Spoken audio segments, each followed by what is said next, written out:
dan di sebelah saya ada teman saya itu. Saya Putri Galvindo. Saya Felindri Ananda. Saya Rahmadini Mutia. Kami akan membuat video tentang wadi'ah. Selamat menyaksikan.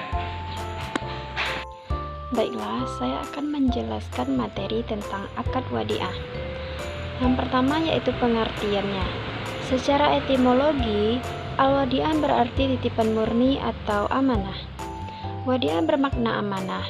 Wadi'ah dikatakan bermakna karena Allah menyebut wadi'ah dengan kata amanah di beberapa ayat Al-Quran. Selanjutnya secara terminologi.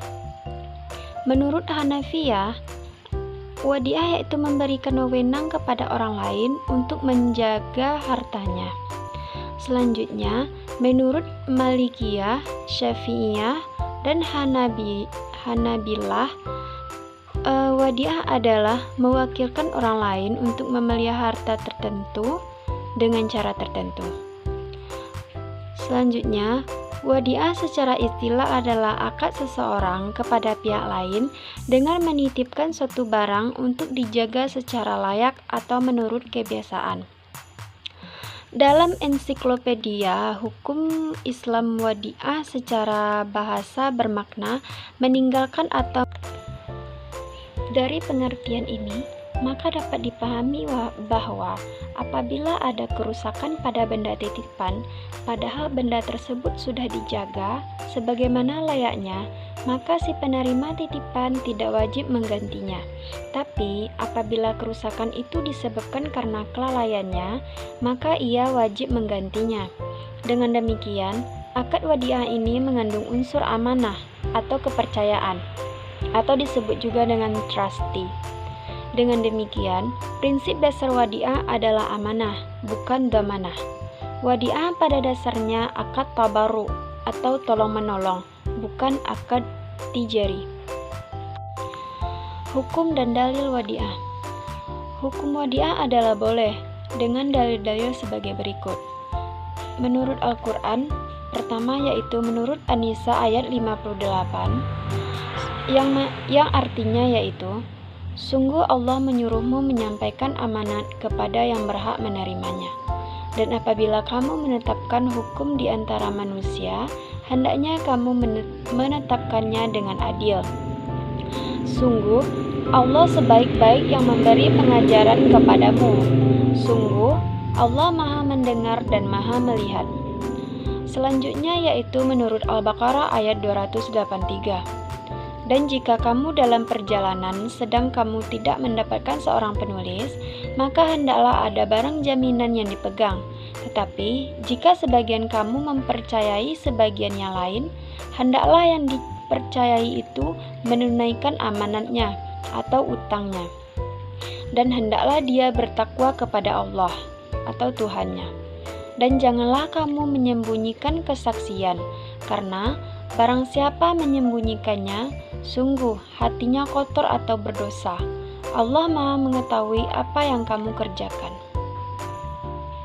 Sedangkan dalam hadis menyatakan bahwa sabda Nabi Muhammad yaitu, serahkanlah amanat kepada orang yang mempercayai Anda, dan janganlah Anda mengkhianati orang yang mengkhianati Anda.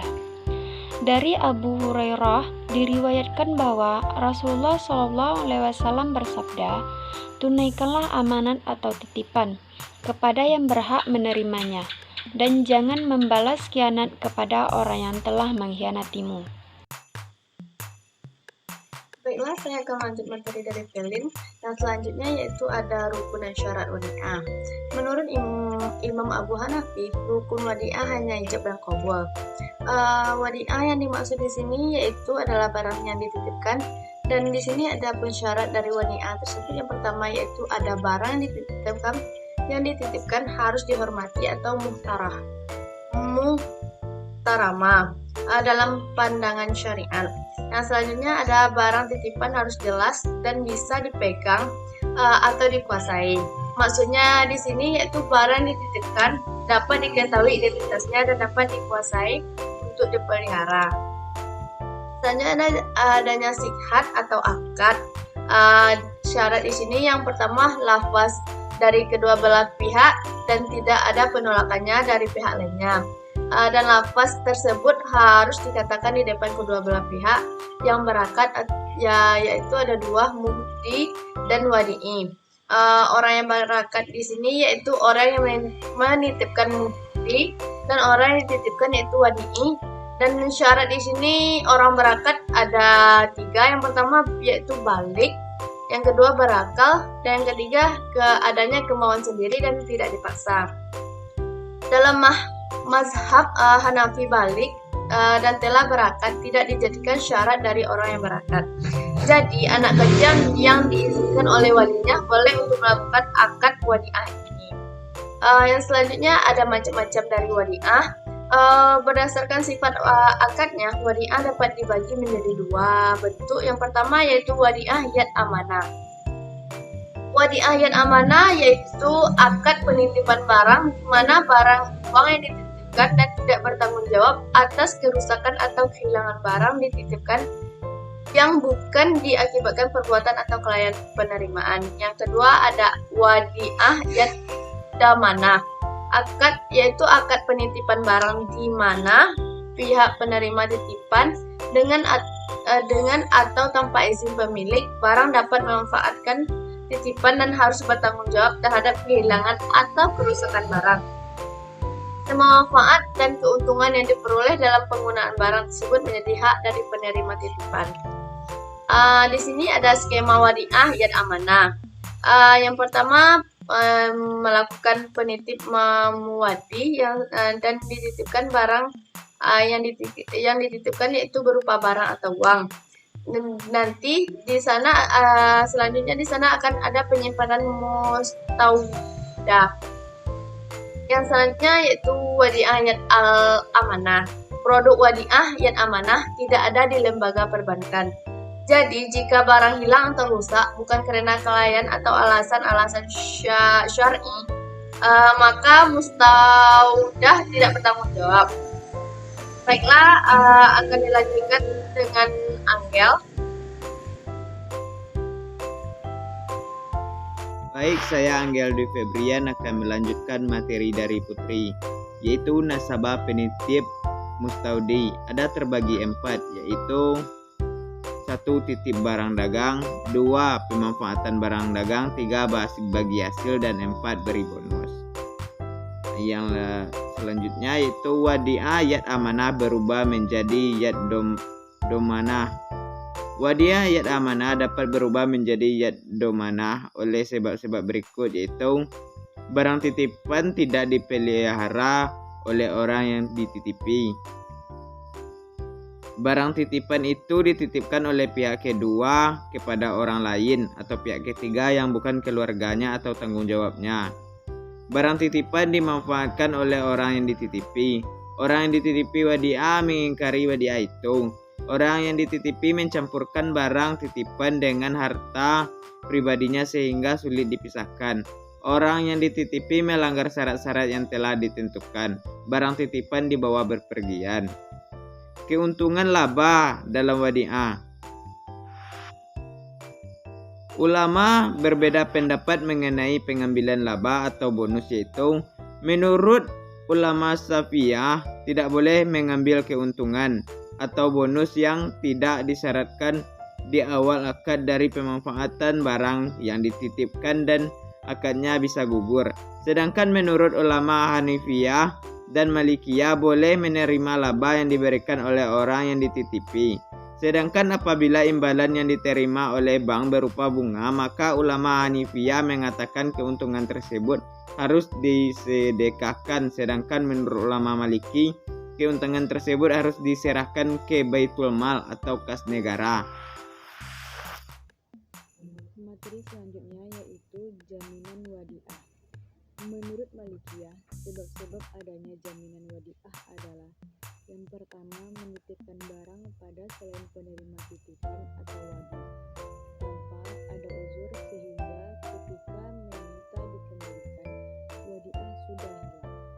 Yang kedua yaitu memindahkan wadiah dari satu negara ke negara lain, berbeda dengan pemindahan dari rumah ke rumah.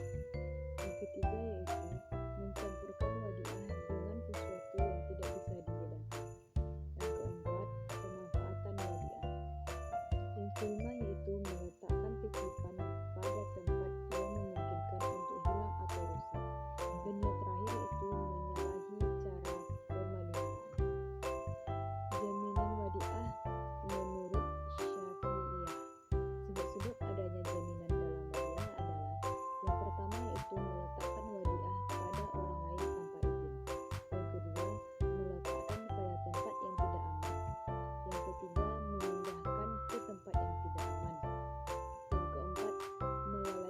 kewajiban menjaganya. Yang kelima, berpaling dari penjagaan yang diperintahkan sehingga barang menjadi rusak. Dan yang terakhir yaitu memanfaatkan wadiah. Selanjutnya yaitu jaminan wadiah menurut Hanabilah. Sebab-sebab adanya jaminan dalam wadiah adalah: yang pertama, menitipkan barang pada orang lain tanpa ujur. Yang kedua, melalaikan pemeliharaan. Yang ketiga, menyalahi cara pemeliharaan seperti yang telah disepakati. Yang keempat, mencampurkannya dengan yang lain sehingga tidak dapat dibedakan. Dan yang terakhir yaitu pemanfaatan wadiah. Selanjutnya yaitu hukum penerimaan barang wadiah. Yang pertama, haram. Penerimaan titipan barang bisa berhukum haram karena orang yang akan dititipi yakin dirinya akan berkhianat. Yang kedua yaitu ma'ruf. Menerima titipan barang bisa berhukum ma'ruf karena orang yang akan dititipi memiliki kekhawatiran akan berkhianat atau was-was. Yang ketiga, mubah. Menerima titipan barang bisa berhukum mubah atau boleh bagi orang yang memiliki kekhawatiran akan ketidakmampuannya dan takut berkhianat, lalu dia memberitahu ke orang yang akan menitipkan agar hal tersebut.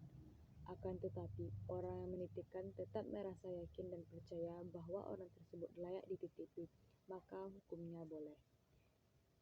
Yang keempat yaitu sunnah. Menerima titipan barang bisa berhukum sunnah apabila orang yang dititipi yakin dirinya amanah dan layak untuk dititipi. Yang terakhir yaitu wajib. Menerima amanah atau wadiah bisa berhukum wajib jika tidak ada orang yang jujur dan layak selain dirinya. Sekian video kelompok kami. Terima kasih telah menonton. Assalamualaikum Assalamualaikum warahmatullahi wabarakatuh.